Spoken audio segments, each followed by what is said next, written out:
منچناباد کے علاقے میکلوڈ گنج میں مرکزی انجمن تاجران کی جانب سے نومنتخب عہدیداران کے اعزاز میں حلف برداری کی تقریب منعقد کی گئی، جس میں تحصیل بھر کی انجمن تاجران کے صدور اور جنرل سیکریٹری کے علاوہ صحافیوں، وکلاء، ڈاکٹرز اور کثیر تعداد میں تاجران نے شرکت کی۔ تقریب کے مہمان خصوصی ڈی ایس پی منچناباد سید علی رضا کاظمی اور تحصیل جنرل سیکریٹری محمد شفیق نے نومنتخب عہدیداران سے حلف لیا کہ انجمن کے نصب و عین سے انحراف نہیں کروں گا اور دیانتداری کے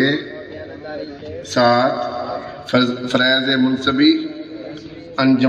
انجام دوں گا۔ مرکزی انجمن تاجران رائے عطا اللہ کھرل نے خطاب کرتے ہوئے کہا کہ میں میکلوڈ گنج کے تمام تاجر برادری کا شکر گزار ہوں کہ انہوں نے مجھے بلا مقابلہ صدر منتخب کیا۔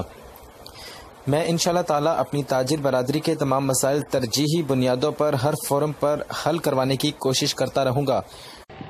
اور اس کے حل کے لیے کوشاں ہوں، لیکن بدقسمتی سے شاید ہم اس سے گریز کرتے ہیں۔ بات ہوئی کہ یہ انجمن غیر سیاسی ہوگی، غیر مذہبی ہوگی، غیر مسلکی ہوگی۔ کہا کہ تجارت ایک مقدس پیشہ ہے